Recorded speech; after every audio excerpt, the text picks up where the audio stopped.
Hello guys, આજે આપણે બનાવીશું આલુ ચાટ. બનાવવા માટે આપણે બેબી બટેટોઝ, નાના નાના બટેટા લઈ લીધા છે. તે કુકરમાં એક સીટી વગાડવાની છે. કુકરમાં ગેસ ઉપર રાખી દીધા છે. ત્યાર પછી ગ્રીન ચટણી માટે લીલા ધાણા ધોઈને નાખેલા છે. એક મુઠ્ઠી જેટલો ફુદીનો એડ કરેલો છે. એક આદુનો ટુકડો એડ કરેલો છે. 3 થી 4 લીલા મરચાં એડ કરેલા છે.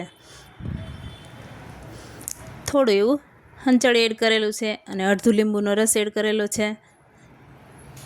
અને એક બરફનો ટુકડો નાખશો એટલે એકદમ ગ્રીન એવી ચટણી રેડી થાય છે. તેમાં સ્કીપ થઈ ગયું છે એટલે થોડું એવું મીઠું એડ કરીને આપણે ઢાંકણ ઢાંકીને ગ્રીન ચટણી રેડી કરી લેશું. તમે જોઈ શકો છો બરફનો ટુકડો નાખવાથી કેટલો સરસ કલર ગ્રીન આવ્યો છે. આ રીતના એક વાસણમાં કાઢી લઈશું. ત્યાર પછી આપણે ખાટી મીઠી ચટણી બનાવવા માટે આંબલી આપણે ગરમ પાણીમાં રાખી દીધી હતી. ત્યાર પછી બ્લેન્ડર મારી દઈશું. તેમાં કોઈ બીજ ન હોવા જોઈએ. આ રીતના સાયણીમાં છાળી લેશું. થોડું એવું પાણી એડ કરીને આપણે આ રીતના છાળી લેશું એટલે કોઈ વધારાનું બીજ કે કોઈ કચરો હોય તે નીકળી જાય છે. અને એક સરસ સ્મૂથ પેસ્ટ આપણે આંબલીની રેડી થઈ જાય છે. ત્યાર પછી આપણે ગોળ 1 વાટકી જેટલો નાખવાનો છે.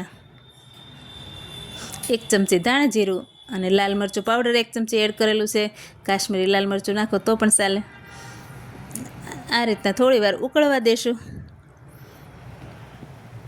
5 મિનિટ ઉકળવા દેશું એટલે ઠીક થઈ જાય. ગરમ મસાલો પાવડર નાખેલું છે 1/2 ચમચી જેટલો.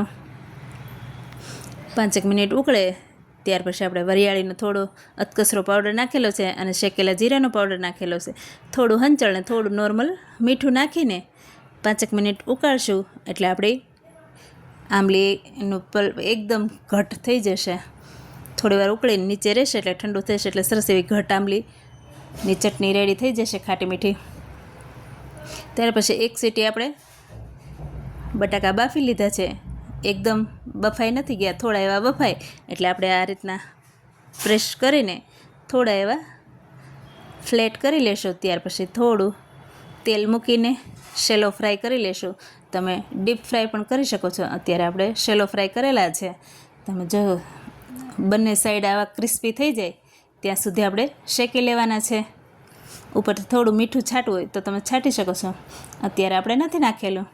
આ રીતના બધા બટાકા ક્રિસ્પી થઈ જાય, અંદરથી સોફ્ટ રહીને ઉપરથી ક્રિસ્પી થઈ જાય એ રીતના રેડી થઈ જાય.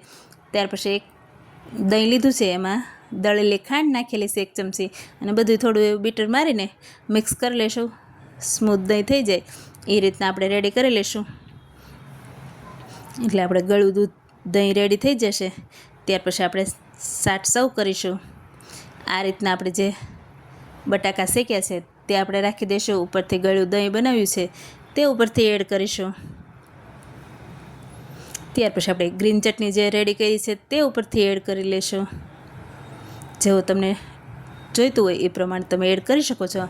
આપણે જો ખજૂર આંબલીની ચટણી કેટલી સરસ ઘટ થઈ ગઈ છે. ખજૂર નથી એડ કર્યો, ગોળ આંબલીની ચટણી રેડી કરી છે. શેકેલું જીરું ઉપરથી એડ કરેલું, થોડો એવો સંચળ એડ કરેલું છે અને લીલા ધાણાથી ગાર્નિશિંગ કરી છે. થોડી દાડમના દાણા એડ કરેલા છે. થોડી સેવ પણ તમે નાખી શકો છો. અત્યારે આપણે નથી એડ કરેલી. તમે જોઈ શકો છો કેટલી સરસ ચાટ રેડી છે. જોઈને પણ મોંમાં પાણી આવી જાય એવી આલુ ચાટ રેડી થઈ ગઈ છે અને ઝડપથી બની જાય એવી પણ છે અને ખાવામાં તો ખૂબ જ ટેસ્ટી છે. મારી ફેવરેટ બધી ચાટ તો મારી ફેવરેટ છે. તમે જોઈ શકો છો કેટલી સરસ રેડી થઈ છે. બધો જ ટેસ્ટ પરફેક્ટ આવે છે. તો મારા વિડીયો ગમતા હોય તો લાઇક, શેર અને સબસ્ક્રાઈબ કરજો. Thank you.